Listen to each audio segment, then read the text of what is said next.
लेकिन गंगा जी बह रही थी, आवाज हो रही थी बहने की।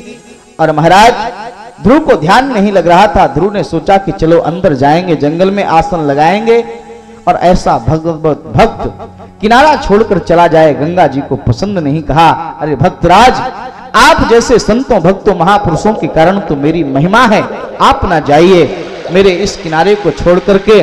ध्रुव जी बोले, मैया तू बह रही है, बहुत आवाज हो रही है, मेरे ध्यान में भंग हो रहा है मेरा ध्यान।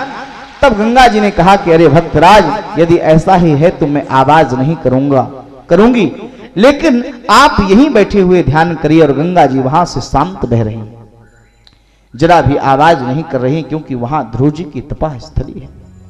जीवन के दीपक पे प्रारब्ध का तेल पूर्ण हुआ और अब ध्रुव जी के ज्योति बुझने को आ गई।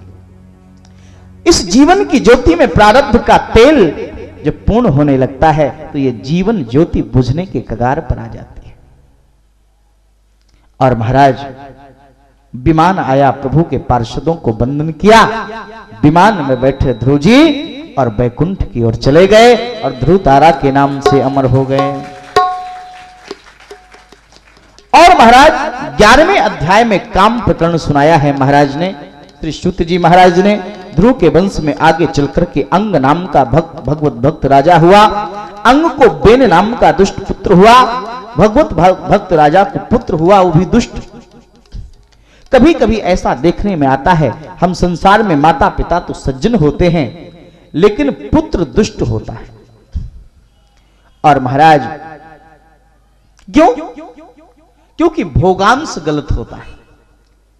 स्त्री और पुरुष जिस समय पुत्र प्राप्ति के लिए, संतान प्राप्ति के लिए भोगांश करते हैं और भोगांश का समय यदि सही नहीं है तो निश्चित रूप से दुष्ट संतान पैदा होती है।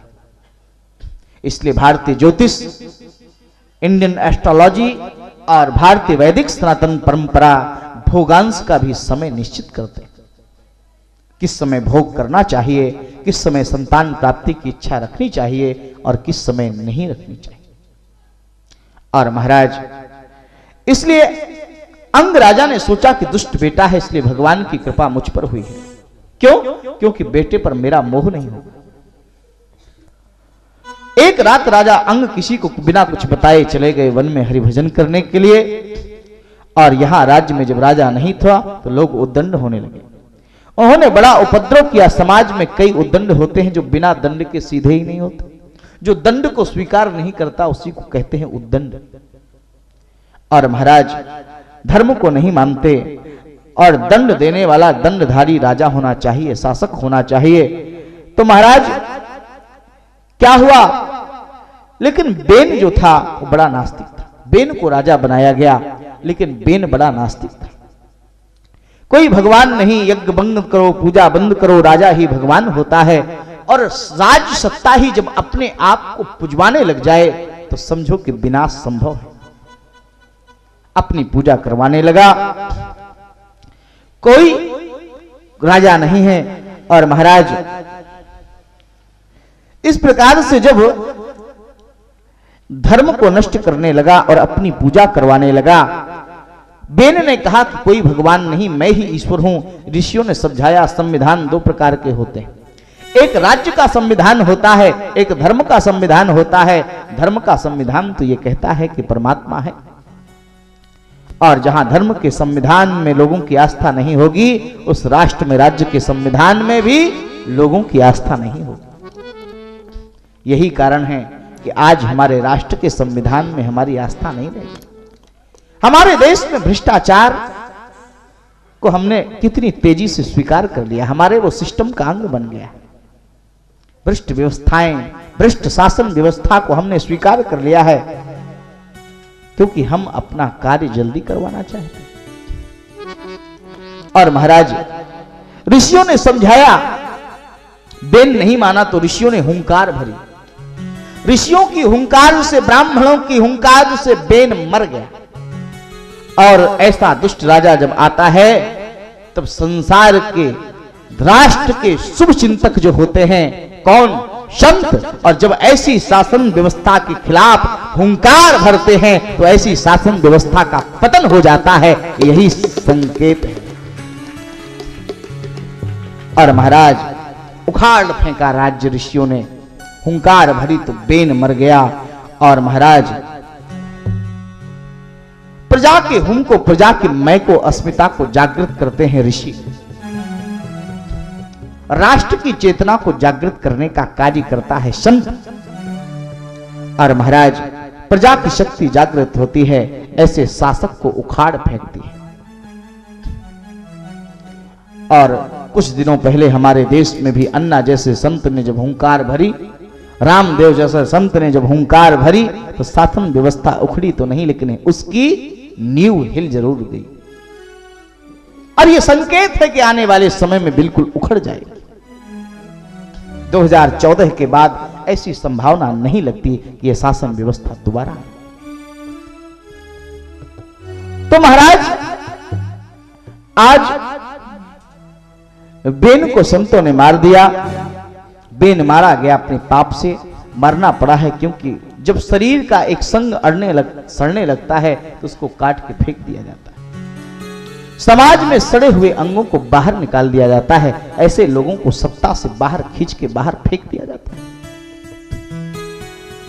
और महाराज तेल की नौका में बेन को सो की उसकी माता सुनीता ने तेल की नौका में भर करके सुरक्षित रखा। अब बेन मर गया, लेकिन समस्या का अंत नहीं हुआ। अब भी राज्य की आवश्यकता पूरी नहीं हुई। राज्य में चोरों का उपद्रव फिर से बढ़ने लगा, अकाल पड़ने लगा, वर्षा नहीं हो रही है। राजा होता तो रक्षा करता। ऋषि मुनि आए, बेन के शव का मंथन किया, बेन के शव को निकाला तेल की नौका से, और बेन के शव का मंथन किया तो उसमें से निषाद प्रकट हुआ। और उसमें बेन को देखो, सभी व्यक्ति के अंदर अच्छाई और बुराई रहती है।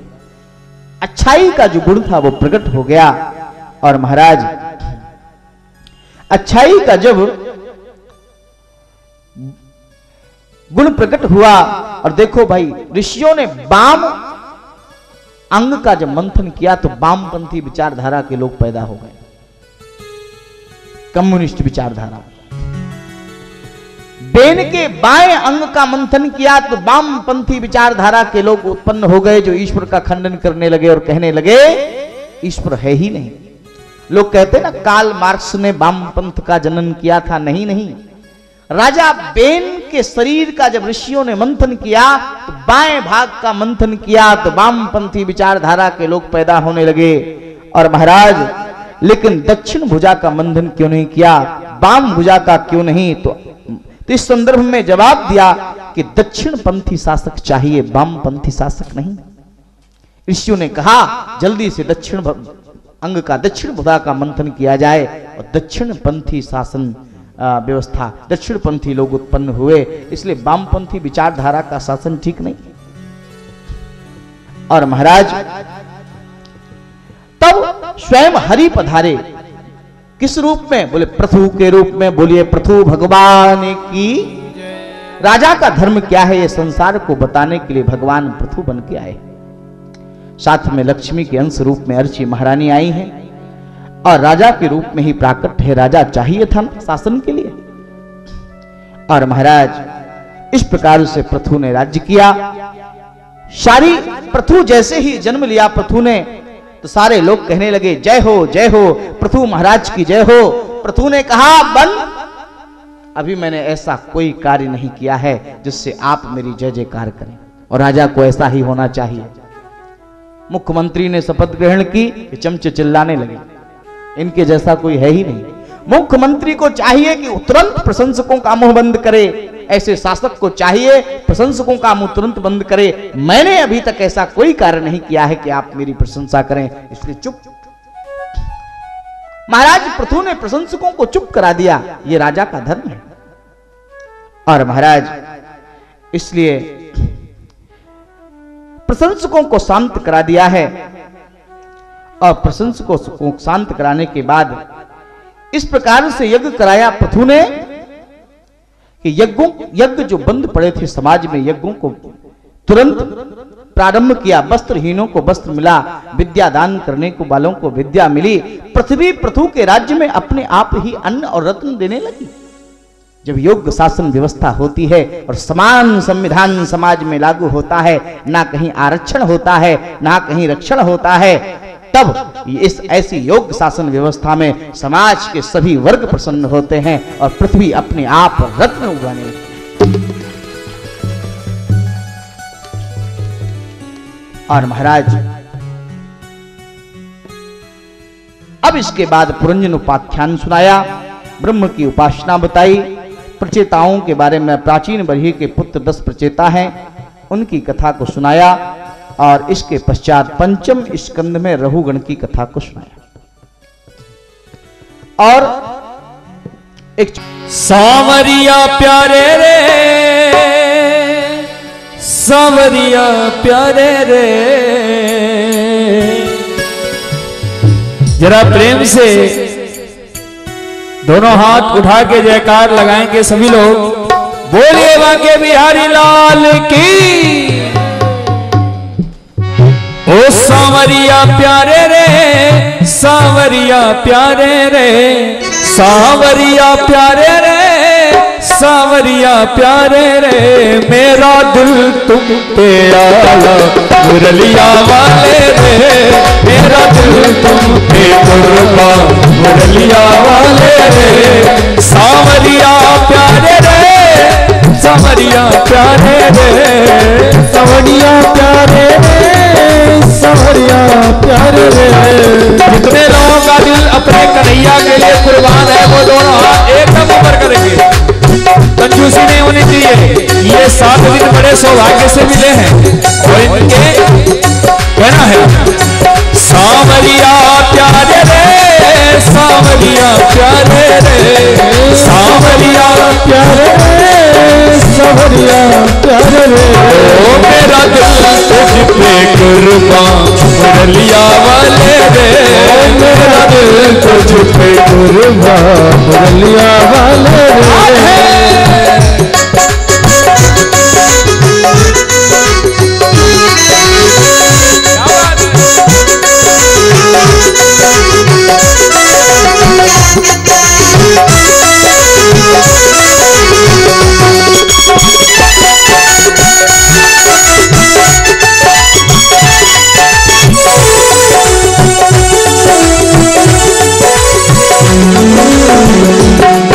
दीवाना तेरा प्यार चाहूं, मैं तो दीवाना तेरा प्यार चाहूं, बस एक झलक तेरा दीदार चाहूं, बस एक झलक तेरा दीदार चाहूं। मुरलिया वाले रे, सांवरिया प्यारे रे, मुरलिया वाले रे, सांवरिया प्यारे रे। ओ मेरा दिल, ओ मेरा दिल, मेरा दिल तुझ पे कुर्बान सुरलिया वाले रे। ओ मेरा दिल तुझ पे कुर्बान सांवरिया प्यारे रे।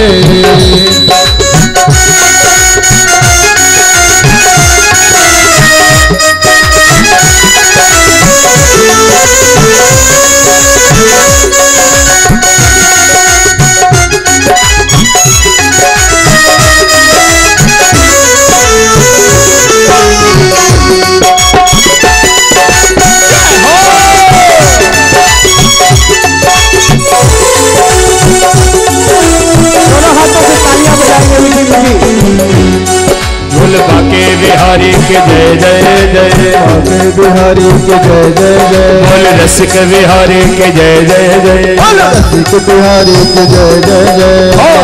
क्या देख ली मैंने तस्वीर तेरी, क्या देख ली मैंने तस्वीर तेरी, तब से बदल गई तकदीर मेरी, तब से बदल गई है तकदीर मेरी। मुरलिया प्यारे रे, सांवरिया वाले रे, ओ मुरलिया वाले रे, सांवरिया प्यारे रे।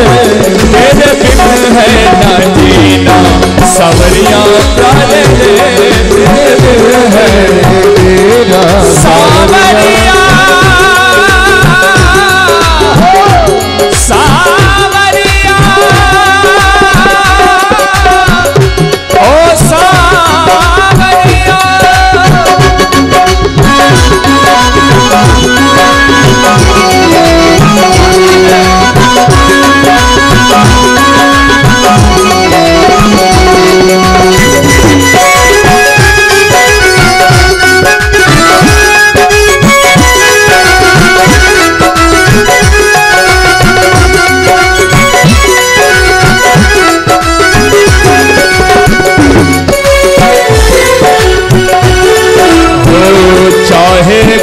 भी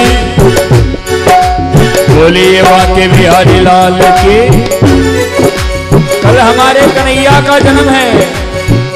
चाहे कुछ भी कहे ये ज़माना, चाहे कुछ भी कहे ये ज़माना, पागल हुआ एक तेरा दीवाना, पागल हुआ एक तेरा दीवाना। चाहे कुछ भी कहे ये ज़माना, चाहे कुछ भी कहे ये ज़माना, पागल हुआ एक तेरा दीवाना, पागल हुआ एक तेरा दीवाना। मुरलिया वाले रे सावरिया प्यारे रे, मुरलिया वाले रे सावरिया प्यारे रे, मुरलिया वाले रे सावरिया प्यारे रे, मुरलिया वाले रे सावरिया प्यारे रे। ओ मेरा दिल मेरा दिल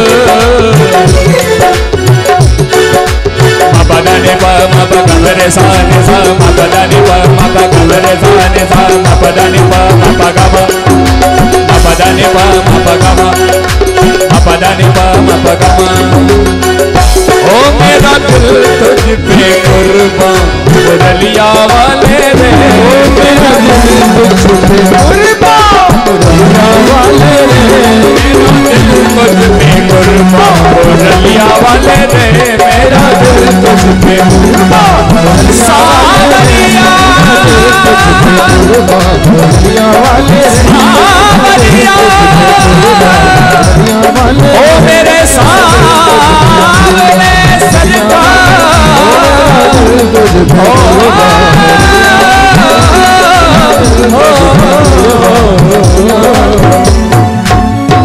बोलिए भागवत भगवान की। पंचम स्कंध का नाम है स्थिति लीला। भागवत के पंचम स्कंध में हम लोग प्रवेश कर रहे हैं। जिसका व्रत अप्रिय है उसी का नाम है प्रिय व्रत। मधुरांचल की गुफाओं में देवर्षि नारद के पास बैठकर के सत्संग कर रहे थे। उनको गृहस्थ आश्रम में जाने की जरूरत नहीं है। अब वहां पर हंसारूढ़ ब्रह्मा जी आए। हंसारूढ़ ब्रह्मा का अर्थ है क्या? बोले विवेक अधिष्ठित बुद्धि। और उन्होंने समझाया पुत्र गृहस्थ आश्रम बंधन का कारण नहीं है। अन्य आश्रम गृहस्थ आश्रम पर ही तो आधारित है। अरे गृहस्थ आश्रम नहीं होगा तो अन्य आश्रम बनेंगे कैसे? अरे महात्मा की बात छोड़ो सज्जनों, परमात्मा भी जब पैदा होता है तो किसी गृहस्थ का आंगन ही ढूंढता है। और महाराज पुत्र परिवार बांधता नहीं है, आसक्ति बांधती है, मोह बांधता है। जम्बू द्वीप का अधिपति है प्रियव्रत पुत्र आग्नेन्द्र। और महाराज पृथ्वी पर साप दीते हैं। प्रियव्रत के समय में भौगोलिक परिवर्तन हुआ। पृथ्वी सप्तद्वीपवती हो गई, 7 भागों में विभक्त हो गई। 7 द्वीप हुए, 7 समुद्र बने। उनके 10 पुत्रों से 3 पुत्र तो विरक्त रहे और 7 रहे उन 7 द्वीपों के अधिपति बन गए। और महाराज एक एक द्वीप का एक एक पुत्र को अधिपति बना दिया और स्वयं भगवान का भजन करने के लिए चले गए। जम्बू द्वीप का अधिपति है प्रियव्रत पुत्र आग्नेन्द्र। उसको पूर्वचित्त नाम की अप्सरा से नाभि नाम का बेटा हुआ। नाभि का विवाह मेरु देवी के साथ हुआ। नाभि राजा ने यज्ञ के द्वारा ईश्वर का यजन किया और भगवान प्रसन्न हुए और राजा नाभि के घर भगवान परमहंसों का धर्म बताने के लिए ऋषभ देव के रूप में पुत्र बनकर के पधारे। बोलिए ऋषभ देव भगवान की जय। और यही जैन भाइयों के प्रथम तीर्थंकर कहलाए। और महाराज शेखर जैन साहब बैठे हैं, देखिए जैन भाइयों के प्रथम तीर्थंकर हुए। और महाराज जैन धर्म के जो प्रथम जैन धर्म ऋषभ देव से प्रारंभ नहीं हुआ, ये अरिहंत से प्रारंभ हुआ। और अरिहंत का जन्म भगवान विष्णु से हुआ और इसकी कथा शिव पुराण में मिलती है। जब त्रिपुरासुर का वध करने के लिए अरिहंत को धर्म से च्युत करने के लिए भगवान विष्णु ने ही अपने अंश से पैदा किया था कि जाओ त्रिपुरासुरों को ऐसा उपदेश दो कि जाकर के त्रिपुर राक्षस जो भगवान शिव की आराधना करते हैं वह अपनी आराधना से दूर हो जाएं और उनको मारना आसान हो जाए। और महाराज उसी अरिहंत से जैन धर्म और कलयुग में भगवान ने कहा कि तब तक कलयुग आएगा जब तक तुम रहो परमहंसों का धर्म बताने के लिए आगे मैं ही तुम्हारे वंश में अवतार लूंगा। और ऋषभ देव बनकर के आज भगवान स्वयं पधारे हैं जो जैन भाइयों के प्रथम तीर्थंकर कहलाए। जैन कोई धर्म नहीं है, ये जैन एक पंथ है जो हमारे हिंदुओं का ही एक अंग है। आजकल हालांकि बौद्ध और जैनों की भी मांग है कि हमको भी अल्पसंख्यक का दर्जा दिया जाए। सिख तो अलग हो ही गए, अगर जैन और बौद्ध भी अलग हो जाएंगे तो हिंदू धर्म की रीढ़ चली जाएगी, हिंदू कमजोर हो जाएगा। है अलग हो गया, अल्पसंख्यक का दर्जा मिल गया, उत्तर प्रदेश में मिल गया। इसलिए लेकिन जैन हिंदू हैं। भारत की राजनीति ने हमारे पंथों को बांट दिया है और ऋषभ देव से महाराज इनका प्रथम तीर्थंकर हैं वो। तो इसलिए ऋषभ देव जी महाराज आए, भगवान ऋषभ देव जी बड़े हुए, यज्ञोपवीत संस्कार हुआ और गुरु रह गए, वेद विद्या प्राप्त की, राजा बने। एक बार इंद्र ने उनके राज्य में बरसात नहीं की और तो भगवान ऋषभ देव ने अपने तपोबल से ही वृष्टि कर दी और तब ऋषभ देव के सामर्थ्य को देखकर इंद्र प्रसन्न हुए और अपनी पुत्री जयंती का विवाह उनके साथ कर दिया। और महाराज 100 पुत्र हुए ऋषभ देव को। ऋषभ देव जी ने गृहस्थ आश्रम को स्वीकार किया और यह बताया कि परमहंस की भूमिका तक पहुंचने के लिए नैष्ठिक ब्रह्मचर्य से गृहस्थ आश्रम तक होते हुए तभी हम परमहंस तक पहुंच सकते हैं। और महाराज तत्पश्चात अपने पुत्रों को उपदेश करके राजगद्दी सौंप करके वन में चले गए। फिर देह और गेह सब छूट गया, वस्त्र भी छूट गया, अब दिगंबर हो गए। इसलिए जैनियों में 2 संप्रदाय हैं, एक श्वेतांबर और एक दिगंबर। तो परमहंस और पागल में वैसे बाह्य रूप से कोई फर्क नहीं होता।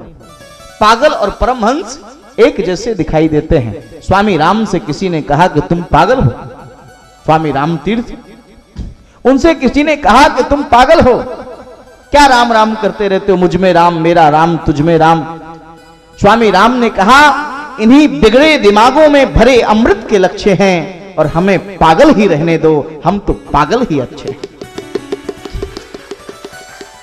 और महाराज वस्त्र छूट गया, नग्न अवस्था है परमहंसों की। धार्मिक है इसलिए लहसुन प्याज का भक्षण नहीं करते। आज के लोग, आज के धार्मिक लोग प्याज नहीं खाते लेकिन ब्याज खाते हैं। ब्याज खाने से इनको परहेज नहीं है इन धार्मिकों को, लेकिन प्याज खाने से परहेज है। प्याज खाएंगे तो शायद अधार्मिक हो जाएंगे, लेकिन ब्याज खाएंगे तो अधार्मिक नहीं होंगे। प्याज और लहसुन केवल इसलिए छोड़ा जाता है कि यह तामसी वृत्ति को देता है, बाकी और कोई कारण नहीं। अगर आप प्याज खाते हैं तो आप अधार्मिक नहीं हैं, लेकिन ये इंद्रियों को भड़काता है, इसलिए प्याज निषेध किया गया। और महाराज ब्याज खाते हैं, रिश्वत खाते हैं, लेकिन प्याज नहीं खाते आज के धार्मिक लोग। तो इसलिए परमात्मा और परमहंस, संत और भगवान सदा अपने आप को छुपाते हैं।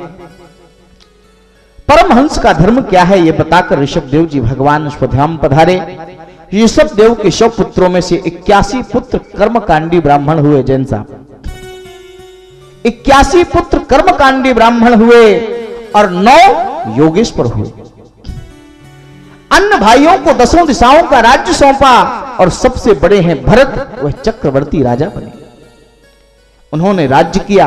तत्पश्चात अपने पुत्रों की राजगद्दी देकर भरत जी भी चले गए हरिभजन के लिए और पुलहाश्रम में गंडकी नदी के किनारे पर अपना आश्रम बनाया। और महाराज ये लोग कितने समझदार होते थे। बेटा बड़ा हुआ, घर का भार सौंपा, भजन करने चले गए। अब तो महाराज बुढ़ापे में भी कहते हैं कि गद्दी पे मैं ही बैठूंगा। जल में खड़े होकर के सूर्य नारायण को अर्घ देने लगे तो क्या हुआ कि नदी के ऊपर वाले भाग में एक मृगी अर्थात मादा हिरण पानी पीने के लिए आया। उस वक्त जंगल में शेर की गर्जना सुनाई दी। हरणी डर गई। वह गर्भवती थी, डर के कारण उसे नदी में ही दूसरे किनारे के जाने के लिए एक छलांग लगाई और छलांग लगाते समय ही उसने अपने बच्चे का प्रसव कर दिया। और महाराज पूर्ण गर्भ का प्रसव हो गया, बच्चा पानी में गिरा, हरणी दूसरे किनारे पर पड़ी और मर गई। और जब वह प्रसव जिस बच्चे का हुआ, जब वह हिरण का बच्चा उस पानी में डूबने लगा तो भरत जी नदी में खड़े होकर के अर्घ दे रहे थे। उन्होंने उस बच्चे को अपनी गोद में उठा लिया और महाराज नवजात मृग शावक को बचा लिया भरत जी ने। यह सद्गुण है, दया है। लेकिन फिर दया आसक्ति का रूप लेने लगी और क्या हुआ, उस हिरण के चिंतन में हरि का चिंतन छूटने लगा और भरत जी को इतनी आसक्ति हो गई उस हिरण में कि महाराज उसका ही हरि नयनत इति हरणम। हिरण क्या ले गया? बोले हरि को ले गया। ये हिरण क्या ले गया? बोले हरि के चिंतन को ही ले गया।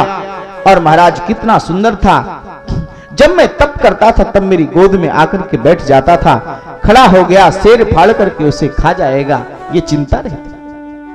और महाराज इसी चिंतन में रहते उसी समय जीवन के दीप में प्रारब्ध का तेल समाप्त हुआ और भरत जी के जीवन की ज्योति बुझ गई।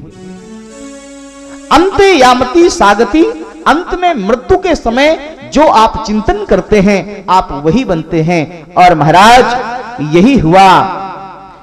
क्या हुआ? हिरण का चिंतन करते मेरे मरे दूसरा जन्म कालंजर पर्वत में हिरण का हुआ, लेकिन योग भ्रष्ट है। योग भ्रष्ट का मतलब पूर्व जन्म का ज्ञान है। और महाराज किया हुआ निष्फल नहीं जाता, इसलिए कल्याण कृत कश्चित दुर्गतिम तात गच्छति। वह हिरण आ गया पुलस आश्रम में, न घास चरता है न पानी पीता है, बस रोता रहता है। भरत जी अगले जन्म में हिरण ही बन गए। किसी को पता नहीं कि यह हिरण कौन है, यह पूर्व जन्म का साधक है भरत। और महाराज हिरण का भी शरीर छूटा। फिर तीसरा जन्म हुआ अंगिरा गोत्र के ब्राह्मण के घर में। उस ब्राह्मण की 2 पत्नियां थीं, दूसरी पत्नी से एक बेटा और एक बेटी हुई। बेटे के रूप में भरत जी महाराज प्रकट हुए। पूर्व जन्म का ज्ञान अब भी है, सावधान है, किसी के साथ बोलते नहीं है। बड़े हुए पिता ने यज्ञोपवीत संस्कार किया, अब गायत्री मंत्र बोलने के लिए कहा तो नहीं बोले, पढ़ने के लिए भेजा तो पढ़ने में ध्यान नहीं दिया। चिंता करते पिता मरे, माँ भी उनसे पीछे गई। भाइयों ने देखा कि भरत का ध्यान पढ़ने में नहीं है, भरत को विद्यालय से हटा लिया और खेतों की रखवाली करने के लिए भेज दिया। भरत जी खेतों की रखवाली करते हैं, लेकिन किसी भी पशु पक्षी को भगाते नहीं। क्या कहते हैं? बोले राम जी की चिड़िया है, राम जी का ही खेत है, इसलिए खाओरी चिड़ियों भर भर पेट। और महाराज भाइयों ने देखा तो ये तो काम का नहीं है, तो सब सत्यानाश कर दे। और महाराज धक्के मार करके भरत को भाइयों ने घर से बाहर निकाल दिया। भरत जी निकल गए और महाराज ये भी हो गया, बंधन चला गया। भरत जी मस्ती से निकले, तन पर एक कपड़ा है, फटी पुरानी मैली धोती है, कांधे पर यज्ञोपवीत है, बाल और दाढ़ी बड़े हुए जा रहे हैं आनंद में। और महाराज जंगल में भीलों का राजा था, उसको बेटा नहीं था। किसी ने कहा कि तुम किसी पुरुष की बलि दो, किसी पुरुष की बलि दो तो तुमको बेटा हो जाएगा। भरत जी महाराज को पकड़ के ले गए, बोले हट्टा कट्टा यही ठीक रहेगा। और महाराज भरत जी भी चले गए, भद्रकाली के मंदिर के पास ले आए बलिदान देने के लिए। भरत जी ने सोचा कितने भक्त लोग हैं, मुझे जगदम्बा का दर्शन कराने के लिए लाए। और महाराज फिर कहा, भीलों ने माथा झुकाओ। भरत जी ने सोचा यही तो करना था, मां को ही तो बंधन करना है। और जगदम्बा को बंधन करते हुए नमो देव्यै महादेव्यै शिवाय सततम नमः, नमः प्रकृतै भद्रायै नेता प्रणस्मताम्मा। और महाराज जैसे ही भीड़ खड्ग लेकर के मारने के लिए तैयार हुए, जगदम्बा भद्रकाली कैसे सहन कर सकती थी। भयंकर आवाज आई, मूर्ति फट गई, काली मां प्रकट हो गई। और जो मारने के लिए तैयार थे भद्रकाली ने उन्हीं को मार डाला और भरत जी की रक्षा की। भरत जी ने उन मरे हुए लोगों को बंधन किया। तुम्हारे कारण आज जगदम्बा का दर्शन हुआ और महाराज आप सबका उद्धार। मेरी मां भी करुणामयी है, भरत को कोई विरोधी लगता ही नहीं। भरत जी वहां से चल दिए मस्ती में, आए इच्छुमती नदी के किनारे पर आए। आज क्या है बोले, अत सिंधु सौबीर पते रहु गणस्त ब्रजत इच्छुमत्यास तटे तत्कुलपतिना शिविका वाह पुरुषान बेसन समये। बोले क्या है बोले, आज राजा रहुगुण का मंगल होने जा रहा है। सिंधु सौबीर देश का राजा है रहुगण, कपिल भगवान के आश्रम में उपदेश सुनने के लिए जा रहा है पालकी में बैठकर। और जब इच्छुमती नदी के किनारे पर काफिला पहुंचा तो राजा ने कहारों को कहा कि थक गए होगे, थोड़ी विश्राम कर लो, पानी पी लो, भोजन कर लो, बाद में आगे चलेंगे। तो पालकी को रख दिया एक वृक्ष के नीचे। तब 4 कहार जो पालकी ढोने वाले थे उसमें से एक भाग निकला और राजा ने कहा कि उसे ढूंढ लाओ। जब ढूंढने गए तो वो तो नहीं मिला, भरत जी झूमते हुए मिल गए। कहारों ने कहा कि चलो, राजा साहब ने बुलाया है। भरत जी आ गए और कहा कि चलो पालकी उठाओ।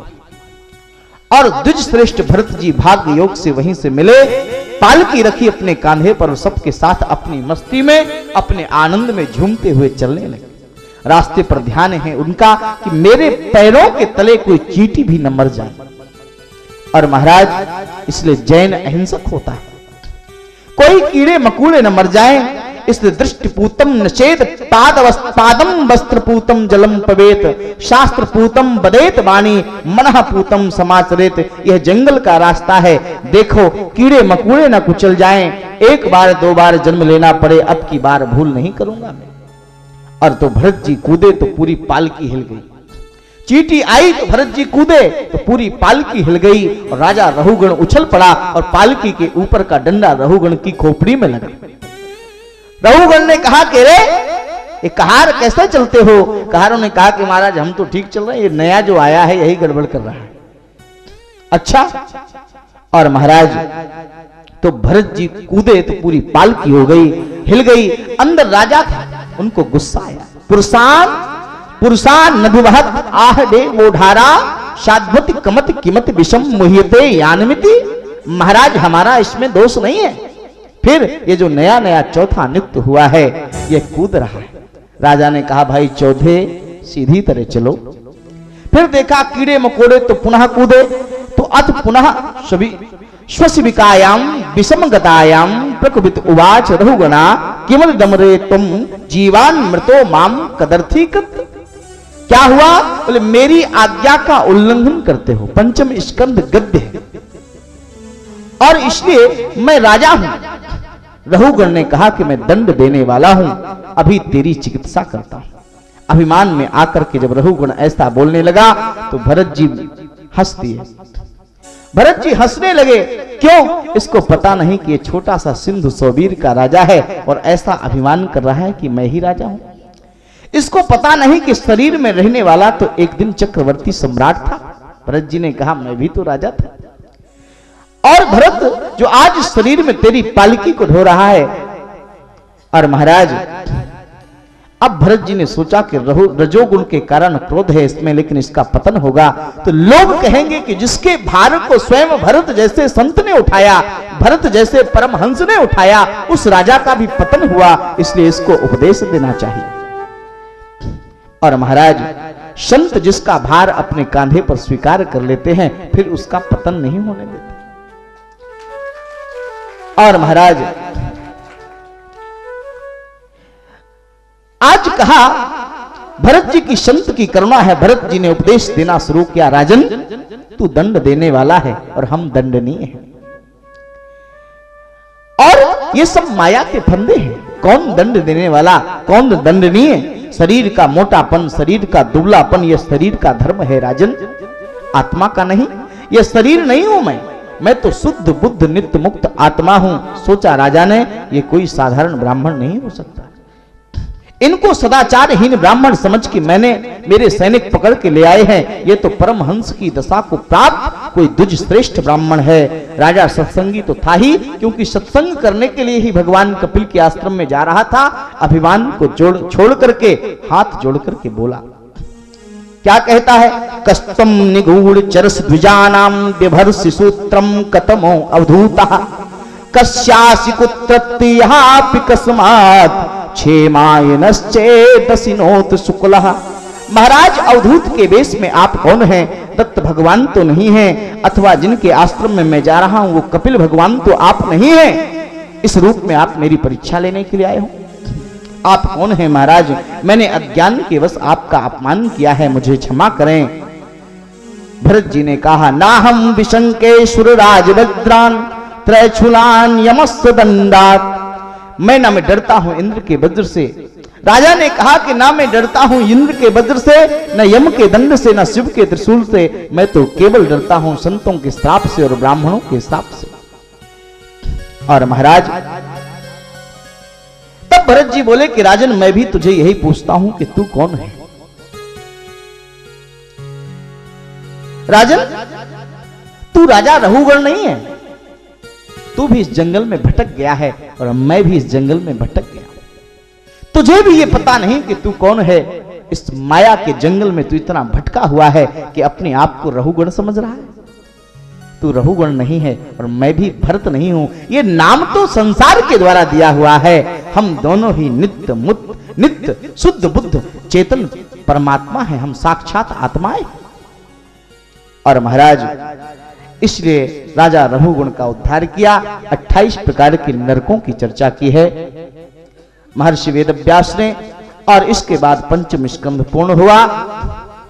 नरक के बचने का उपाय षष्ठम स्कंध में बताया। और इसके बाद हम लोग अब आगे परीक्षित घबराए हुए तुरंत पूछा, महाराज पाप अनजाने में भी हो जाते हैं तो क्या करें? बोले, पाप होने के बावजूद अगर हम नरक से बचना चाहते हैं तो हमें इसका प्रायश्चित करना चाहिए। अजामिल की कथा को सुनाया। कन्नौज में एक अजामिल नाम का ब्राह्मण था, सदाचारी था। ब्राह्मण के पास जो धन होता है, वेद विद्या का धन, तप का धन, संतोष का धन, सदाचार, ये धन अजामिल के पास नहीं था। ब्राह्मण बनकर के बिगड़ा था, क्योंकि दास्याह संसर्ग दुष्टता, कुसंग के कारण बिगड़ गया था। सत्संग भगवान के अनुग्रह से मिलता है, लेकिन कुसंग ये तो अनायास ही प्राप्त हो जाता है।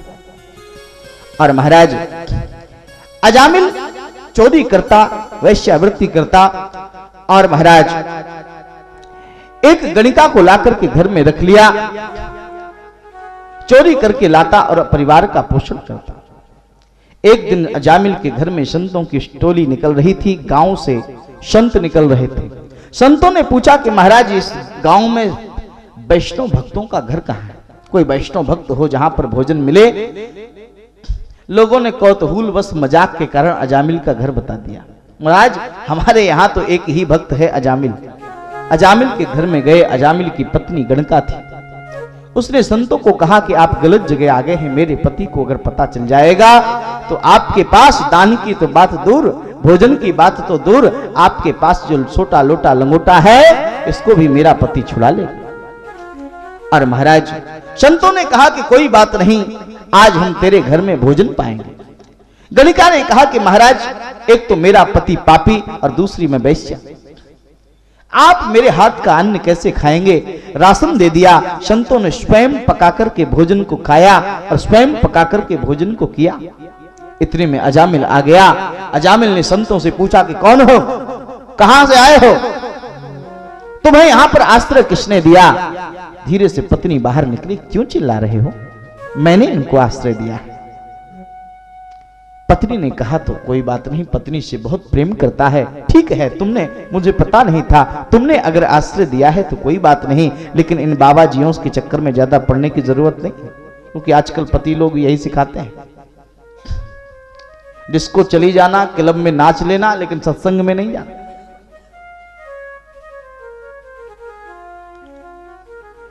तो इसलिए अजामिल भी कहने लगा, इन संतों के चक्कर में ज्यादा पड़ने की आवश्यकता नहीं है। संतों ने भोजन पाया और कहा कि अब हमें दक्षिणा चाहिए, भोजन के पश्चात दक्षिणा देनी चाहिए। अजामिल ने कहा कि दक्षिणा, ये क्या कम दक्षिणा है कि मैंने अब तुमको मार के भगाया नहीं और तुम्हारा ये लोटा सोटा लंगोटा छुड़ाया नहीं, दक्षिणा चाहिए। संतों ने कहा कि हां दक्षिणा चाहिए, लेकिन साधु भूखा भाव का धन का भूखा नहीं। ये संत तुमसे धन नहीं मांगते, धन का भूखा जो फिरे वो तो साधु नहीं। हमें धन नहीं चाहिए, भाव चाहिए। क्या चाहिए? बस हम इतना चाहते हैं कि तुम्हारी पत्नी गर्भवती है और अब की बार तुम्हारी पत्नी से जो संतान उत्पन्न हो, बस उसका नाम भगवान के नाम पर नारायण रख देना। संत जिसका अन्न खाते हैं तो संत ऋणी हो जाता है। मैंने कहा कि संत समाज का चौकीदार होता है, संत समाज का प्रहरी होता है, संत समाज के प्रति कर्तव्य भावना से ग्रसित होता है। आज अजामिल के घर का अन्न खाया है, मन में ठान लिया है इसका उद्धार करना है, लेकिन युक्ति सोची ऐसे तो मानेगा नहीं, इसको इस तरीके से ठीक है रख लूंगा। और महाराज पत्नी ने समय पर प्रसव किया, बेटा हुआ, बेटे का नाम नारायण रखा। अब रोज बुलाता है, नारायण इधर आओ, नारायण मेरे पास आओ, नारायण मेरी अमुक चीज लाओ। और अंत समय आ गया, वृद्धावस्था आ गई, यम के यमदूत अजामिल को मृत्यु के समय लेने के लिए आए। यम के दूतों को देखकर के अजामिल चिल्लाने लगा, और जिससे सबसे ज्यादा प्रेम होता है मृत्यु के समय उसी की याद आती है। सबसे छोटा बेटे को पुकारा, नारायण देखो मुझे कौन परेशान कर रहा है, आओ आओ। नारायण के पार्षदों ने सुना, भगवान नारायण के पार्षदों ने वैकुंठ में सुना कि हमारे प्रभु को कोई पुकार रहा है। नारायण के पार्षद दौड़ के आए। नारायण के पार्षदों ने यमदूतों से कहा कि देखो भाई, ये हमारे धाम में जाएगा। क्यों? बोले हमारे प्रभु का नाम इसने लिया है। यमराज ने कहा, यमराज के भक्तों ने कहा, यमराज के दूतों ने कहा, ये पापी है, ये दुरात्मा है, आप इसको बचा रहे हैं, ये अपने पुत्र नारायण का नाम ले रहा है। नारायण के पार्षदों ने कहा कि ये बताओ कि पहले इसका बेटा था या पहले हमारे भगवान थे? पहले इसके बेटे का नाम नारायण था या हमारे भगवान का नाम नारायण था? बोले पहले आपके भगवान का नाम नारायण था। बोले फिर तो ये वैकुंठ जाने का अधिकारी है।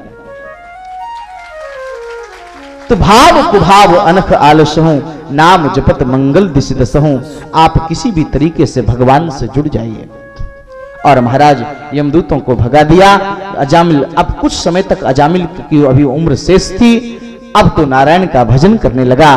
भगवान का भजन करता हुआ ये अजामिल भगवान नाम के सहारे मुक्त हो गया, भगवान के धाम को चला गया। इस प्रकार से अजामिलोपाख्यान सुनाया। प्राचीन वर्ही के पुत्र प्रचोताओं का पुत्र है दक्ष। दक्ष ने ऐसी इच्छा थी कि मेरा संसार इतना बढ़े कि सारा जगत भर जाए, और भगवान ने कहा ठीक है। अशकुनी के साथ 10,000 हर्यश्च पुत्र हुए। पिता चाहते हैं कि गृहस्थी बसाएं, भोगी बने, लेकिन देवर्षि नारद ने इनको उपदेश दे करके सबको बाबा जी बना दिया। दक्ष ने देवर्षि को श्राप दे दिया कि तुम एक जगह से ज्यादा देर तक एक जगह में ठहरोगे नहीं, क्योंकि तुम सबको ऐसा ही उपदेश देते हो। और महाराज इसके बाद दक्ष ने पुनः 1000 सबलास पुत्र प्रकट किए। देवर्षि नारद ने उनको भी सन्यासी बना दिया। बाद में ब्रह्मा जी के समझाने पर दक्ष प्रजापति ने 60 कन्याएं प्रकट की, और जो काम पुत्रों से नहीं हुआ वह काम पुत्रियों से हुआ। 27 कन्याओं का विवाह चंद्रमा के साथ किया, 13 का विवाह कश्यप के साथ किया, एक शंकर को दी। और कश्यप की जो 13 पत्नियां हैं उसमें कद्रु, बिनता, अदिति, अदिति सब है। अदिति को हुए दैत्य और अदिति के हुए देवता। अदिति माने अभेद बुद्धि से देवता सप्तगुण का जन्म हुआ। दिति माने भेद बुद्धि उससे असुरों का जन्म हुआ। और एक बार देवगुरु बृहस्पति इंद्र की सभा में आए, लेकिन इंद्र ने उठकर के गुरु महाराज को वंदन नहीं किया। गुरु महाराज समझ गए कि इसको अभिमान आया है, और बृहस्पति महाराज अंतर ध्यान हो गए। गुरु रहित देवता दैत्यों के आक्रमण किया, दैत्यों ने आक्रमण किया, देवता सब पराजित हो गए। और महाराज जब पराजित हो गए तो क्या हुआ? बोले देवताओं ने दूसरा गुरु बना लिया जिसका नाम विश्व गुरु है। विश्वरूप को अपना गुरु बनाया, विश्वरूप के पास आए और विश्वरूप के पास से इंद्र ने नारायण कवच लिया और उसकी विद्या के द्वारा पुनः दैत्यों पर विजय प्राप्त की। यानी गुरु के बिना देवता भी संसार में विजय प्राप्त नहीं कर पाए दैत्यों पर। तात्पर्य क्या है सज्जनों? तात्पर्य यह है कि देवता है सद्गुण और असुर है दुर्गुण। दुर्गुणों पर अगर आपको अपने जीवन में विजय प्राप्त करनी है तो किसी सद्गुरु का आशीर्वाद लेना आवश्यक होगा, तभी विजय प्राप्त हो सकती है। और महाराज इसके बाद अब देवताओं के गुरु विश्वरूप यज्ञ कर रहे हैं। वहां आए दैत्य, दैत्यों ने भी यज्ञ में भाग मांगा। दैत्य हैं विश्वरूप के मामा के पक्ष। रूप ऐसे महापुरुष हैं जो विश्व को विश्व के रूप में देखते हैं, उनमें कोई भेद नहीं है, इसलिए दैत्यों को भी यज्ञ का भाग देने लगे। इंद्र ने सोचा कि अरे अगर ये दैत्यों को भी मिल जाएगा यज्ञ का भाग तो ये दैत्य तो बलशाली हो जाएंगे, और इंद्र ने अपने गुरु विश्वरूप की हत्या कर दी। इंद्र को ब्रह्म हत्या का पाप लगा और महाराज ब्रह्म हत्या को 4 विभागों में विभाजित कर दिया। क्यों? 4 को बांट दिया। एक भाग जल को दिया, एक भाग स्त्री को दिया, एक भाग वृक्ष को दिया और एक भाग पृथ्वी को दिया। बदले में उन चारों ने वरदान प्राप्त किए, लेकिन बाद में विश्वरूप के पिता तुष्टा ऋषि को गुस्सा आया और इंद्र को मारने वाला एक पुत्र प्रकट करने के लिए तुष्टा ऋषि ने यज्ञ किया और महाराज उसमें आहुति दी। इंद्र सत्तो विवर्धस्व बोल बोल करके आहुति देने लगे। मंत्र में गलती हो गई, कहना चाहते थे कि इंद्र को मारने वाला शत्रु पैदा हो, ठीक है, लेकिन मंत्र के उच्चारण में गलती हो गई तो अर्थ बदल गया कि इंद्र के हाथों मरने वाला शत्रु पैदा हो। और महाराज वृत्तासुर का जन्म हुआ। वृत्तासुर मरता नहीं है, देवता परेशान है। और एक बार भगवान के पास गए, भगवान ने कहा दधीच मुनि की हड्डियों से निर्मित वज्र से ही वृत्तासुर की मृत्यु हो सकती है। दधीच मुनि के पास देवता गए। दधीच ने समाज के परोपकार के लिए अपनी हड्डियों को सहज ही रूप में दे दिया, क्योंकि वृक्ष न कबहू फल भके, नदी न संचय नीर, परमारथ के काजे साधुन धरा शरीर। संत तो परहित के लिए समर्पित होता है, इसलिए अपने शरीर की हड्डियों को भी दान कर दिया। और महाराज अब वज्र बनाया गया है दधीच की अस्थियों से और उससे इंद्र वृत्तासुर के साथ लड़ेगा। दधीच महाराज की स्तुति की। दधीच महाराज ने सोचा कि यह शरीर किसी के काम तो आ जाए, और महाराज युद्ध हुआ। वृत्तासुर जानता है कि इंद्र मुझे मारेगा, और महाराज इंद्र ने झुक करके अपना वज्र उठाया। वृत्तासुर ने कहा कि उठाओ अपना वज्र। युद्ध हुआ। वृत्तासुर के वज्र के प्रहार से इंद्र का वज्र नीचे गिर गया। वृत्तासुर ने कहा कि इंद्र उठाओ अपना वज्र। क्यों? वृत्तासुर ने कहा कि तुम्हारे हाथों में वज्र है और वो दधीच मुनि की हड्डियों से बना हुआ है। मैं तुम्हारे हाथों मरूंगा, ये मैं जानता हूं। इस युद्ध का परिणाम पहले से ही निश्चित हो चुका है, मेरी मृत्यु और तुम्हारा विजय। क्यों? क्योंकि संत का त्याग तुम्हारे साथ जुड़ा हुआ है, इसलिए मेरी पराजय निश्चित है। जिस समाज में, जिस राष्ट्र में ऐसे परोपकारी संत होते हैं, उसकी विजय तो निश्चित है ही। और महाराज मेरी मृत्यु और तुम्हारी विजय होगी, डरो मत, वीरों की भांति युद्ध करो। और कहा, और महाराज बहुत सुंदर स्तुति की है। अहम हरे तो पादे कमूल, दासानुदासा भवितास में भूया, मनः स्मरेता सुपतेर गुणास्ते, गुणीत वाक कर्म करो तु काया। मैं आपका दासानुदास बनूं। वृत्तासुर ने भगवान की स्तुति की है। मेरी कान आपकी कथा का श्रवण करें, भगवान मेरा मन सदा आपका स्मरण करे, मेरी आंखें आपका दर्शन करें, मेरा मस्तक सदा आपको नमस्कार करे, मेरा तन सदा आपकी सेवा में लगा रहे, मन इंद्रियां सब भगवान में ही लगी रहे, यही वैष्णव का धर्म है। और महाराज ना नाक पृष्ठम न च पारमेष्ठ्यम, न नाक पृष्ठम न च पारमेष्ठ्यम, न सर्वभौमं न रसाधिपत्यम, न योग सिद्धिर पुनर्भवम वा, समंजस सुत्वा बिरहय कांक्षे। राज्य नहीं चाहिए मुझे, योग नहीं चाहिए मुझे, मोक्ष नहीं चाहिए मुझे। वृत्तासुर कहता है बस आप भगवान आपके वियोग का ताप चाहिए, आपके वियोग में व्यथित रहूं और महाराज आपकी भक्ति चाहिए। और महाराज वृत्तासुर कहता है अजात पक्षा, कैसा वियोग चाहिए? अजात पक्षा इव मातरम खगः तन्यम यथा बस तरह क्षुधार्ता प्रियम प्रियेम व्यूषितम विषण्णा मनोरविंदाक्ष दिदृच्छे त्वाम दिदृच्छते त्वाम। जिसकी अभी पांख भी नहीं है ऐसे पक्षी के बच्चे घनौंदे में और उसके माता पिता गए हैं चारा चुगने। और जैसे वो छोटे छोटे पक्षियों के चूजे अपने माता पिता का इंतजार करके लालायित रहते हैं, उसी प्रकार से मैं भी आपके दर्शन के लिए लालायित रहूं, यही मुझे चाहिए। और महाराज वृत्तासुर का उद्धार कर दिया। अब महाराज वही चित्रकेतु तुष्टा ऋषि के यज्ञ से वृत्तासुर बनकर के आया था। ये पूर्व जन्म का चित्रकेतु था गंधर्व, और उसने भगवान शंकर को माता पार्वती की गोद में सोते हुए देख लिया था और हास परिहास किया था। इसलिए माता पार्वती ने इसको श्राप दिया था कि आगे चलकर के तुम असुर हो जाओगे। और यही चित्रकेतु नाम का गंधर्व आज वृत्तासुर बना है। और महाराज इसके बाद सुखदेव जी महाराज से प्रश्न पूछा राजा परीक्षित ने, भगवान की लीला देख करके बड़ा आश्चर्य हो रहा है। महाराज बार बार भगवान ने देवताओं की मदद से दैत्यों को मरवाया। दिति के उदर से पराक्रमी पुत्र यदि पैदा हुए तो भगवान उन्हें उसे देव बना दिया। और महाराज इस प्रकार से आपने पहले हिरण्याक्ष की कथा को सुनाया था, लेकिन उसका एक भाई था हिरण्यकश्यप, उसका क्या हुआ? उसका क्या हुआ? बोले महाराज हिरण्याक्ष की मृत्यु के बाद, हिरण्याक्ष की मृत्यु के बाद हिरण्यकश्यप ने घोर तप किया, ब्रह्मा जी को प्रसन्न किया। और महाराज ब्रह्मा जी सृष्टि का सर्जन करने वाले हैं। ब्रह्मा जी को जब प्रसन्न किया और वरदान मांग लिया कि मेरी मृत्यु ना हो, इंद्र से पराजित होकर के हिरण्यकश्यप ने घोर तप किया और सृष्टि के निर्माता ब्रह्मा को प्रसन्न कर लिया।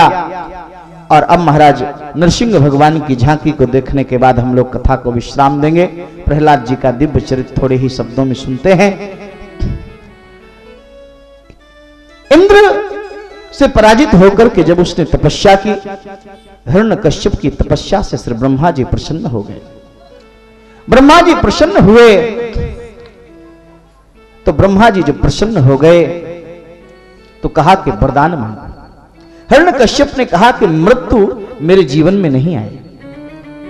ब्रह्मा जी ने कहा कि ऐसा संभव नहीं, जो आएगा सो जाएगा, आने वाले को जाना निश्चित है, मृत्यु से कोई नहीं बचा सकता। ये तो यूनिवर्सल ट्रुथ है, सार्वभौमिक सत्य है। अच्छा तो क्या करें? हिरण्यकश्यप ने कहा कि फिर ऐसा वरदान दे दो कि मैं ना दिन में मरूं ना रात में मरूं। बड़ी चतुरता का वरदान मांगा, ना अस्त्र से मरूं ना शस्त्र से मरूं, ब्रह्मा की बनाई हुई सृष्टि में किसी भी जीव से ना मरूं, ना आदमी से मरूं ना जानवर से मरूं, ना सुबह मरूं ना शाम को मरूं।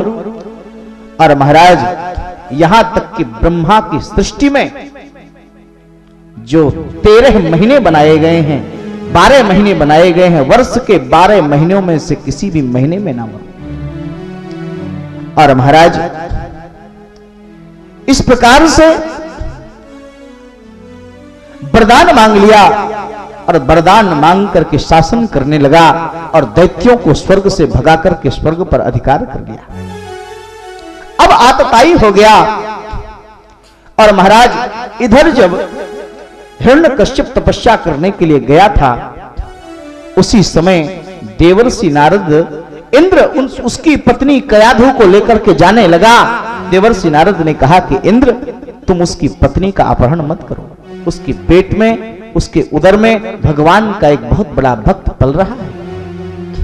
और महाराज देवर्षि नारद ने हिरण्यकश्यप की पत्नी कयाधु को अपने आश्रम में रख लिया और कयाधु के गर्भ में प्रहलाद जी पल रहे हैं। देवर्षि नारद उनको कथा सुनाते हैं और कथा सुनाते हैं तो ऐसी कथा को श्रवण करके महाराज उदर में पलने वाला बालक प्रहलाद कथा को सुनकर के भक्त बन रहा है। और महाराज अब हिरण्यकश्यप जब लौटा तो कयाधु और पुत्र को अपने घर में बुला लिया। पुत्र को मां दैत्यों के गुरु शुक्राचार्य के जो पुत्र हैं दो, संडा अमर्क, उनका एक दैत्य महाविद्यालय है। उस दैत्य यूनिवर्सिटी में प्रहलाद जी को भर्ती करा दिया और प्रहलाद जी को भर्ती करा दिया।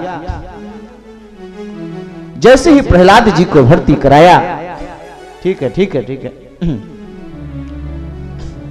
प्रहलाद जी को जैसे ही भर्ती करा दिया, वहां पर दैत्यों के बालक पढ़ते हैं। संड और अमर्क जो शुक्राचार्य के दो पुत्र हैं, वो वहां पर शिक्षण का कार्य करते हैं, वो वहां पर शिक्षक हैं। और वहां पर दैत्य विश्वविद्यालय में यही संडा अमर्क दैत्य विश्वविद्यालय जो है, उसमें यही शिक्षा दी जाती है कि हिरण्यकश्यप ही भगवान है। प्रहलाद जी ने दाखिला लिया, दैत्यों के बालकों को समझाया कि एक नारायण के अतिरिक्त और कोई नहीं। देखो, अगर तुम मुक्ति चाहते हो तो मुकुंद के चरणार बिंदों का आश्रय लो। और महाराज मोक्षम ददाति मुकुंदः, मुकुंद नाम इसलिए है भगवान का क्योंकि वे मोक्ष को देने वाले हैं। मोक्ष को तो एक केवल भगवान दे सकते हैं, हिरण्यकश्यप नहीं। तुम मेरे पिता का भजन मत करो, भगवान का भजन करो। और महाराज भुक्तिम ददाति मुकुंदः, ये भक्ति को भी देने वाले हैं और मुक्ति को भी देने वाले हैं। और महाराज इसलिए असुर बालकों ने कहा कि अरे आपके पिता ही तो भगवान हैं। बोले नहीं नहीं, मेरा पिता भगवान नहीं, भगवान तो सिर्फ एकमात्र नारायण है। भैया आप उन्हीं का भजन करिए।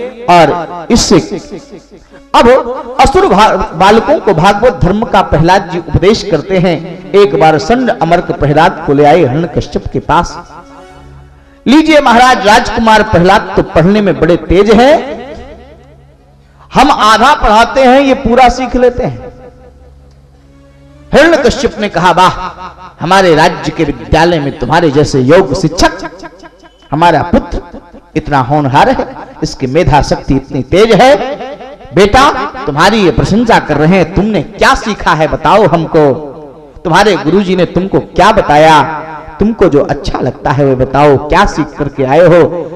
प्रहलाद जी बोले, हमको तो जो अच्छा लगता है वो एक ही बात है पापा जी। क्या अच्छा लगता है? बोले तत्साधु मन्ये सूर्यवर्य देहि नाम सत्ता समुदिग्निधिया मसर ग्रहात हित्वात्म पापम ग्रह मंधकूपम बनंगतो यद्धिरिमाश्रयेत। हमको बड़े प्यारे श्लोक हैं। प्रहलाद जी महाराज कहते हैं, पिताजी ये जो संसार है अंधकार से भरा हुआ गहरा कुआं है। प्रहलाद जी ने कहा, पिताजी ये जो संसार है ये अंधकार से भरा हुआ गहरा कुआं है, इसमें पढ़ करके आत्महत्या नहीं करनी चाहिए तो क्या करना चाहिए? बोले वनम गतौ यद्धिर्माश्रयेत, वन में जाकर के भगवान हरि का चिंतन करना चाहिए। और महाराज ये मानव शरीर क्या है? भव समुद्र से तरने का एक साधन है, नौका। और महाराज और सदगुरु रूपी कर्णधार ही इस नाव में रस्सी बांधता है। कौन सी रस्सी? बोले गुरु मंत्र देकर के जो कंठी पहना देता है, यही तो रस्सी है। और इसी रस्सी के सहारे नाव में लंगर बांध करके महाराज हरि के किनारे में स्थित कर देता है और लंगर गाड़ देता है, जिससे कि नाव पानी में इधर उधर ना। हिरण्यकश्यप ने जब ये सुना तो आश्चर्य हुआ, ये सीख करके आए हो संड अमर्क, तुमने यही सिखाया है मेरे पुत्र को? ये तो मेरे शत्रु विष्णु की प्रशंसा कर रहा है। वह हंसने लगा, अरे ये क्या बोल रहा है संड अमर्क? ये भूगोल से बोल रहा है कि इतिहास से बोल रहा है कि गणित सिखाया है कि मैथमेटिक्स सिखाया है तुमने? किस भाषा को बोल रहा है मेरी समझ में नहीं आ रही। क्या पढ़ाया है तुमने? और महाराज संड अमर्क ने कहा कि राजन, हे दैत्यराज हिरण्यकश्यप, ये हमारा पढ़ाया हुआ नहीं सुना रहे हैं, ये पता नहीं कहां से पढ़ के आए, हमने ये नहीं पढ़ाया। क्यों? बोले महाराज, हमारे पूरे विश्वविद्यालय में ये सिलेबस ही नहीं है, ये कोर्स ही नहीं है, पता नहीं है कहां से पढ़ लिया इन्होंने। और महाराज जाओ जाओ, इसे सावधानी से पढ़ाओ, कोई देवता तो आकर के इसके कानों में ये बात तो नहीं कहता, सावधानी बरतो, मेरे विरुद्ध इसको कौन उकसा रहा है। और महाराज एक बार फिर से संड और अमर्क प्रहलाद जी को ले आए और बहुत सिखाया, धीरे से कहा, प्रहलाद जी हमने जो सिखाया है इस बार वही बोलना पिताजी के सामने। और महाराज तुम्हारा बाप नहीं तो बड़ा खतरनाक है, इस बार हमको छोड़ेगा नहीं, हमारी नौकरी तो जाएगी ही, हमारी जान भी जाएगी। फिर से गोद में लिया प्रहलाद को हिरण्यकश्यप ने और पूछा, बेटा अब तुम क्या सीख करके आए हो, क्या पढ़ा है? तो प्रहलाद बोले, इस बार नवदा भक्ति का ज्ञान हुआ है। अच्छा पिताजी, भक्ति के 9 प्रकार हैं, श्रवणम कीर्तनम विष्णु, स्मरणम पाद सेवनम, अर्चनम वंदनम दास्यम, सख्य आत्मनिवेदनम। 9 प्रकार की भक्ति है महाराज। हिरण्यकश्यप को बड़ा क्रोध आया, उठाया प्रहलाद को जमीन पर पटक दिया, ऐसा बेटा ना हो तो ही अच्छा। और महाराज मृत्यु दंड दे दिया, जाओ इसको मार डालो। प्रहलाद जी को पहाड़ से नीचे गिराया, प्रहलाद की मृत्यु नहीं हुई, स्वयं हरि ने आकर के साक्षात गोद में उठा लिया है मेरे भक्त प्रहलाद को। प्रहलाद को सर्प दंश करवाया गया, लेकिन सर्प का जहर भी प्रभु की कृपा से अमृत बन गया। और महाराज एक दिन जब प्रहलाद की मृत्यु नहीं होती है, प्रहलाद दैत्य बालकों को भी भड़काता है और नारायण नारायण का कीर्तन करवाता है। लेकिन महाराज एक दिन फिर से गोद में लिया है। हिरण्यकश्यप ने कहा, बेटा सुधर जाओ, इस दुनिया में मैं ही हूं। प्रहलाद जी ने कहा, पिताजी मैंने तो सुना है आप नहीं, कण कण में भगवान विष्णु है। जले विष्णु, स्थले विष्णु, विष्णु पर्वत मस्तके, ज्वाला माला कुले विष्णु, सर्वम विष्णुमय।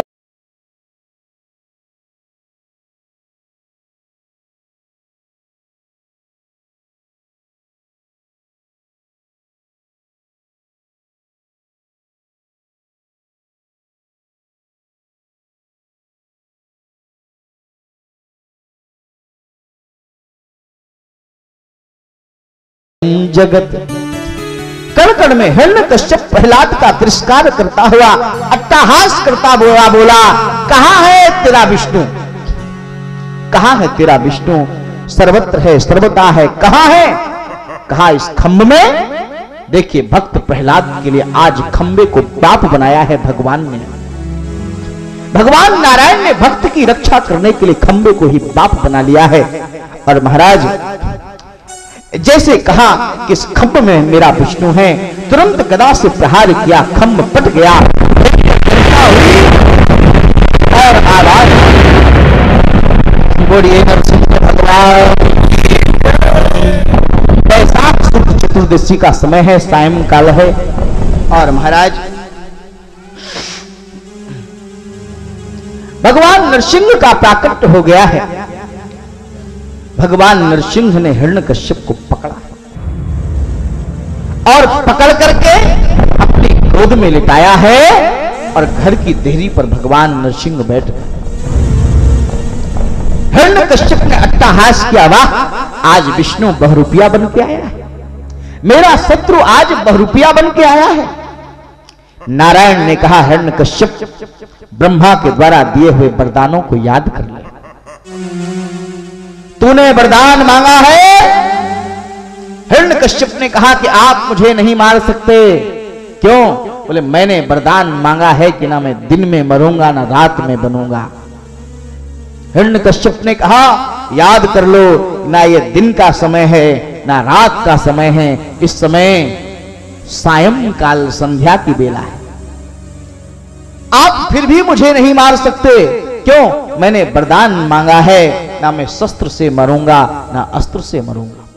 नरसिंह ने कहा, देख, ना मैं कोई शस्त्र लेके आया हूं ना कोई अस्त्र लेके आया हूं। अच्छा, मैंने वरदान मांगा है, ना मैंने वरदान मांगा है, मैंने वरदान मांगा है कि ना जड़ से मरूंगा ना चेतन से मरूंगा।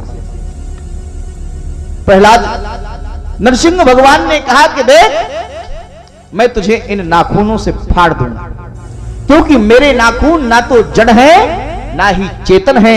क्योंकि अगर जड़ है तो बढ़ते क्यों, और अगर चेतन है तो काटते हो तो दर्द क्यों नहीं होता।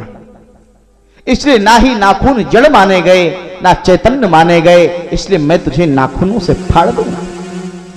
हिरण्यकश्यप ने कहा कि मैंने वरदान मांगा है कि मैं ना आदमी से मरूंगा ना जानवर से मरूंगा, ना पशु से मेरी हत्या होगी ना मनुष्य से होगी। नरसिंह भगवान ने कहा, याद कर और देख मेरा स्वरूप, ना ही मैं मनुष्य हूं और ना ही मैं पशु। मेरे ऊपर का भाग पशु का है और नीचे का भाग मनुष्य का है। मैंने तेरे लिए ही ये शरीर धारण किया। हिरण्यकश्यप ने कहा, फिर भी आप मुझे नहीं मार सकते। क्यों? मैंने वरदान मांगा है कि ब्रह्मा के द्वारा बनाई हुई सृष्टि में मैं किसी भी जीव से नहीं मरूंगा। नरसिंह ने कहा कि मैं ब्रह्मा को बनाता हूं, ब्रह्मा मुझे नहीं बनाता है। हिरण्यकश्यप ने कहा, फिर भी आप मुझे नहीं मार सकते। क्यों? बोले, आप इसलिए मुझे नहीं मार सकते क्योंकि मैंने वरदान मांगा है कि 12 महीने में से मैं किसी भी महीने में मेरी मृत्यु नहीं होगी। भगवान हिरण्यकश्यप की बात का उत्तर देते हुए नरसिंह भगवान ने अट्टहास किया, गर्जना की। तू बड़ा चतुर है, तूने मौत से बचने के कितने उपाय सोचे, लेकिन याद रखना, मृत्यु किसी अपना रास्ता खोज ही लेती है। पानी जैसे अपना रास्ता खोज ही लेता है, वैसे मृत्यु भी अपना रास्ता खोज ही लेती है। चाहे तुम लोहे का किला बनवा लेना और चाहे तू जितनी व्यवस्था कर लेना। देख हिरण्यकश्यप, तू याद कर, तूने 12 महीने में नहीं मरने का वरदान मांगा है। मैंने इसलिए अलग से तेरे लिए 13वां महीना बना दिया, जिसे पुरुषोत्तम मास कहते हैं, जो 3 साल में एक बार आता है, और इस समय पुरुषोत्तम मास चल रहा है। हिरण्यकश्यप ने कहा, यह तो दिमाग से निकल ही गई थी बात। और महाराज, फिर भी आप मुझे नहीं मार सकते। क्यों? क्योंकि मैंने वरदान मांगा है कि ना मैं धरती में मरूंगा ना नीचे मरूंगा ना ऊपर मरूंगा। नरसिंह भगवान ने कहा, देख, याद कर, मैंने तुझे अपनी गोद में लिठा रखा है, ना तू नीचे है ना तू ऊपर है। हिरण्यकश्यप ने कहा, फिर भी आप मुझे नहीं मार सकते क्योंकि मैंने वरदान मांगा है, ना मैं बाहर मरूंगा ना मैं भीतर मरूंगा। हिरण्यकश्यप की बात का उत्तर देते हुए नरसिंह ने कहा, देख, मैंने तुझे घर की देहरी में बैठा रखा है, ना तू इस समय भीतर है और ना तू इस समय बाहर है। और ऐसा कहकर के जोर से गर्जना करते हुए महाराज भगवान ने नाखूनों से फाड़ दिया और अतड़ियां निकाल करके हिरण्यकश्यप की आंतों को निकाल करके गले में धारण कर लिया। बोलिए नरसिंह भगवान की जय। प्रहलाद को जीभ से चाटने लगे, भक्त वर्षी प्रहलाद को जीभ से चाटने लगे। प्रहलाद ने बहुत सुंदर स्तुति की है, इसकी चर्चा हम लोग कल करेंगे। और महाराज, दिव्य श्रीमद् भागवत के 3य सत्र को आज आप लोगों ने ध्यान से सुना। तो भागवत का जीवन में उद्देश्य ही यही है कि भागवत जीवन में परिवर्तन करे, हमारे जीवन में भक्ति आए, और इसलिए हम सेवा सद्भाव से जुड़े, हमारे जीवन में राष्ट्र प्रेम की एक भावना आए, समाज की सेवा और समाज के कर्तव्य के प्रति हम चैतन्य युक्त हो जाएं। यही भागवत का उपदेश है, यही धर्म का उपदेश है। और इसलिए दिव्य अध्यात्म राष्ट्र सेवा मिशन बना करके हमने अध्यात्म के रास्ते से राष्ट्र की सेवा का एक संकल्प लिया है। मैं आवाहन करता हूं कि मुझे सुनने वाले सभी जो मेरे विचारों को सुन रहे हैं वो हमारे मिशन से जुड़ करके अध्यात्म के रास्ते से, अध्यात्म क्रांति के माध्यम से राष्ट्र सेवा का शंखनाद करें और हमारी माताएं दिव्य श्री राधा सखी मंडल में जुड़ करके नारी चेतना के लिए समर्पित होकर के समाज के दबे कुचले, नारी अगर चौके से बाहर नहीं आएगी, चूल्हे तक ही सीमित रह जाएगी, तो समाज में देखिए, मैंने बताया कि नारी का अस्तित्व सदा से रहा है, नारी भी कुछ कम नहीं है और माता के धरातल पर ही तो पुरुष का विकास टिका हुआ है। इसलिए सही दिशा और दशा बदलने के लिए समाज की दिशा और दशा तय करने में मेरी और आपकी भूमिका निश्चित होनी चाहिए। इसलिए दिव्य अध्यात्म राष्ट्र सेवा मिशन आपसे अनुरोध करता है कि आप बड़ी से बड़ी संख्या में, हमारी मातृशक्ति, हमारे भाई लोग और मेरे नौजवान साथी अध्यात्म की क्रांति के लिए कृत संकल्पित होकर के आगे आए। हमारी बहुत सारे मंडल के सदस्य और हमारे मिशन के पदाधिकारी यहाँ पर उपस्थित हैं और बाहर एक काउंटर लगा है जिसमें साहित्य उपलब्ध है हमारे मिशन का, और वहीं पर फार्म उपलब्ध हैं। आप फार्म भर करके मिशन के सदस्य बन सकते हैं। और आरती कुंज विहारी की से गिरधर कृष्ण मुरारी के, आरती कुंज विहारी की से गिरधर कृष्ण मुरारी के, आरती कुंज विहारी की श्री गिरधर कृष्ण मुरारी के, आरती कुंज बिहारी की श्री गिरधर कृष्ण मुरारी के, गले में वैजंती माला बजावे मुरली मधुर बाला, गले में वैजंती माला बजावे मुरली मधुर बाला, श्रवण में कुंडल झलकाला, नंद के नंदई नंद लाला, आरती कुंज विहारी की श्री गिरधर कृष्ण मुरारी के, आरती कुंज विहारी की श्री गिरधर कृष्ण मुरारी के, गगन सम अनंत कांग खाली, श्री राधा चमक रही आली,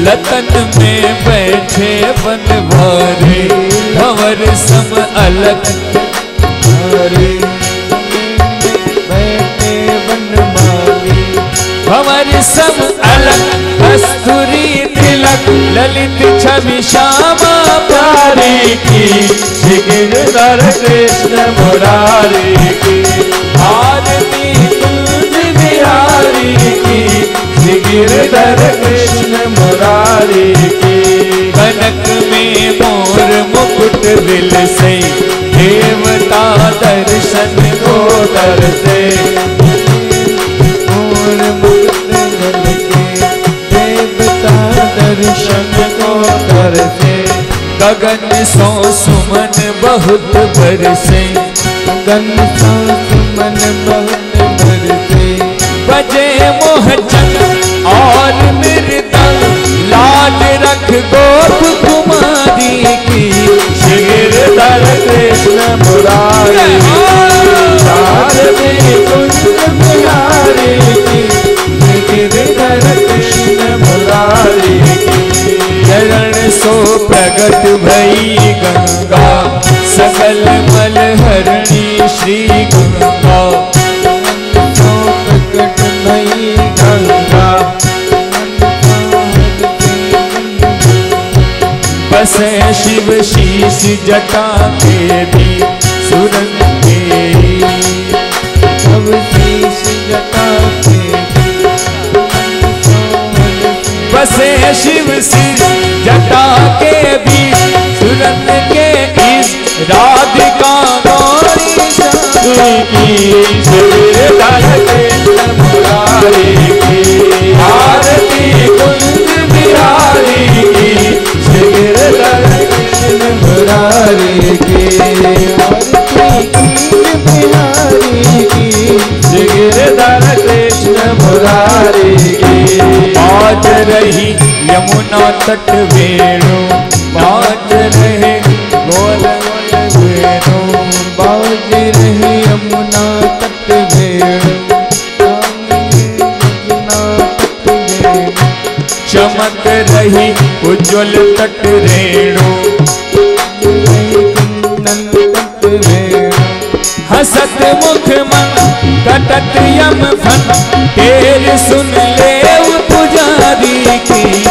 गिरधर कृष्ण मुरारी की, आरती कुंज बिहारी की। गिरधर कृष्ण मुरारी की। गले में बैजंती वाला, बजावे मुरली मधुर बाला, श्रवण में कुंडल झलकाला, नंद के नंद ही नंद लाला, आरती कुंज बिहारी की। गिरधर कृष्ण मुरारी की, आरती कुंज बिहारी की। गिरधर कृष्ण मुरारी की, आरती कुंज बिहारी की। गिरधर कृष्ण मुरारी की। गिरधर कृष्ण